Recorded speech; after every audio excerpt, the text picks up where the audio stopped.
Well, I hope you enjoyed my best of countdown, guys. That was a pain in the ass to upload. I had to delete the first saved version because I cocked up the sound levels on that Gundam the 8th MS team review.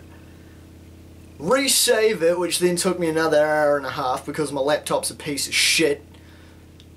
Then it took me 3 hours to upload the sumbitch to YouTube because once again my computer's a piece of shit. Are you noticing a recurring theme here? So yeah, hopefully this one will be less of a pain in the nuts to sort of dick around with technically. And I hope you enjoy it as well. So this one's my worst of 2014, and much like the first one, this isn't anime necessarily from 2014. This is just crap I picked up in 2014 and really regretted. Now you see, I picked up Aquarion because, as I've said many times before, I love me some giant robots. But Aquarion was kinda shit. It was actually so shit. I was trying to remember specifics about it for this review, and to be honest, off the top of my head, I really can't. All I know is that I hated the show, I hated the characters, and yeah, it just wasn't very good. Pretty forgettable. Something I wouldn't go out of my way to watch again, and something I really regret throwing my money down the drain on. I've heard the sequel, Aquarion Evo, is actually pretty good, and a lot of other people agree that Aquarion's kinda shit to average. So maybe I'll give Evo a shot, but for now, Aquarion's safely tucked away in my wardrobe where it belongs. Escaflowne. Rather, the vision of Escaflowne. Not the movie, haven't seen it yet, but the series, the vision of Escaflowne. Once again, weakness for Ocean Group dubs. But this one, the voice acting was kinda shit. For the most part, anyway. So yeah, I'd heard before I actually brought it. It was pretty big in America, but it kinda went in Japan. So I figured, why not? I'll give it a shot. I've heard good things about the soundtrack. I've heard good things about the show. Now the soundtrack I agree with. The opening theme is incredible. It's been stuck in my head for fucking weeks, man. Like, it's just such a cool, pleasant little tune. But the show in itself actually sucked donkeys. Like, it's boring. Really boring. And it's just a complete fucking cliche storm. Now, some of the stuff in the show I've heard actually pioneered some of the shit that was in the show, but that fucking excuse doesn't wash with me. I mean, I've seen Gatchaman, I've seen Mazinger Z, and as old and pioneering as those were, I saw some original stuff that I haven't seen since, or before.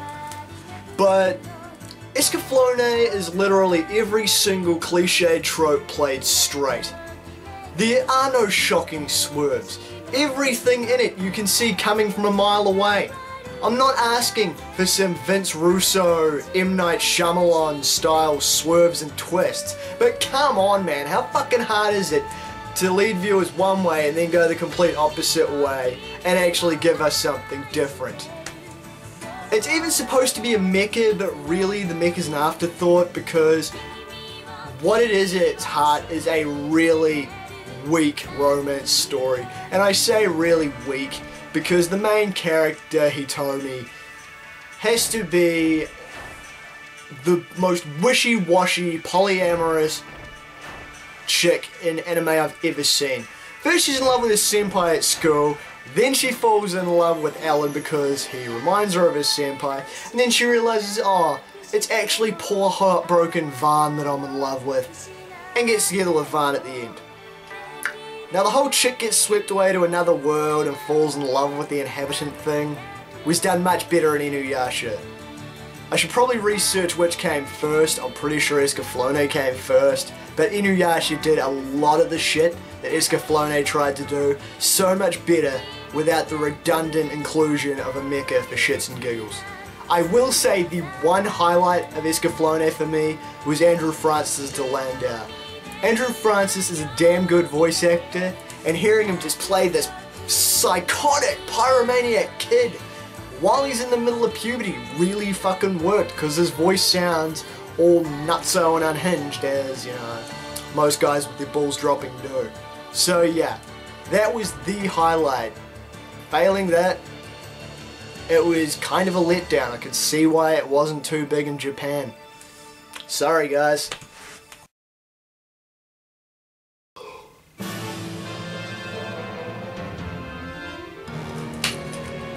Excuse me, sorry.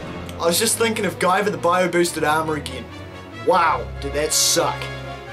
Like, honestly, that is one 25 episode show that was too fucking long. It could have been condensed down to 12. It could have been condensed down to even 15. And it would have been a passable show. But it dragged on too long because the show is just fucking piss weak. Like, you know how I said Escaflone's concepts were done better in Inuyasha? Yeah. Well, Guy with the bio-boosted armor, which was a remake of the original Guyver, tried to do everything Tekkaman Blade did, but much, much worse. Everywhere where Tekkaman Blade succeeded, Guyver failed it and fell flat on its face. The villains are weak. The plot twists are weak. The tragedy is ham-fisted. The characters are forgettable. The Kronos organization just struck me as being generic doomsday villains. There is nothing enjoyable about this series. It's my lowest ranked series on my anime list for good reason. I know I'm not firing off very many specifics, but much like Aquarion, it's one of those things I can't remember specifics about it that it sucked. It's just general things it did and didn't impress me. I would not torment captured prisoners with Guy with the bio-boosted armor. I'm not that mean. I actually think I enjoyed Dragon Ball GT better than Guy with the bio-boosted armor, and Dragon Ball GT is something I wouldn't wipe my ass with. Avoid, if you know what's good for you. You ever have one of those shows where you watched it, you weren't too blown away by it and you weren't impressed, and yeah, there were things you thought could have been handled better, but at the end of it you thought, that was okay, that wasn't too bad. But then the more you think about it, the more you realize it actually really sucked. That is exactly how I feel about Eureka 7. So I tried Eureka 7 just based on the fact, one, I was looking for good mecha series, and Eureka 7 featured the Nevash. And two, it had Johnny Young Bosch as Renton, which, you know, Johnny Young Bosch has never steered me wrong before. Yeah, sure, there was that one time he tried to shift into turbo and ended up fucking everything, but apart from that one incident, he's never steered me wrong before. So I sat down and I gave Eureka 7 a watch. And sorry JYB, but you steered me wrong again, bro. Thanks for nothing. The animation's okay. It's not everybody's cup of tea. It's like Gurren Lagann. It's something that took me a little while to adjust to, but failing that, the animation's very pretty and it's very good. But Renton's a wuss, man. Like, none of the characters, apart from the Beams, who were just sort of supporting characters that showed up at one point, none of them were likable. The Beams were likable, but failing that, Renton's annoying. Eureka's just a standard Rei Ayanami clone. The crew of the bloody... the Gecko. Yeah, the Gecko State, guys. Sorry, brain fart moment. The crew aboard the Gecko State were a bunch of dicks. The bad guys sucked balls. The kids! Holy fuck! The kids above the Ghetto State made me want to fucking break things. Now, people have said these little shits were an homage to the kids from Mobile Suit Gundam. I throw up a flag for fucking bullshit. Those kids were useless. They were a bunch of obnoxious little tossers who made me want to go out and get castrated. The kids in Mobile Suit Gundam were at least useful. As evidenced by the time that the white base had bombs attached to it and they got rid of them. Also, Cats turned out to be a real pain in the ass in Zeta Gundam, but he got killed by Yazan Gable, so good times were had by all.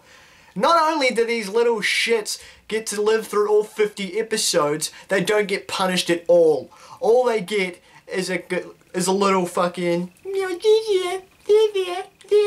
by Eureka. See, there was so much potential in the show as well.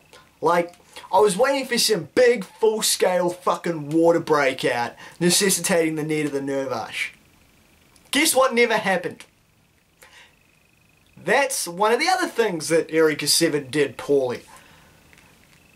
And the final thing that really grated to me is this is a 50 episode show, right? So, same length as your average Gundam series. It easily could have been cut down to 25, 26 episodes. Cause it just fucking starts to drag after a while. There are anime I've watched, like Air Gear or Black Cat, which could have been extended to 50 episodes and I would have been perfectly content with it because I thought the series ran a bit short. Eureka 7 is the opposite of that. Eureka 7 should have been cut down at the knees with a chainsaw. Boy, I didn't realize the depth of which I hated this series. That must have been pretty damn bad.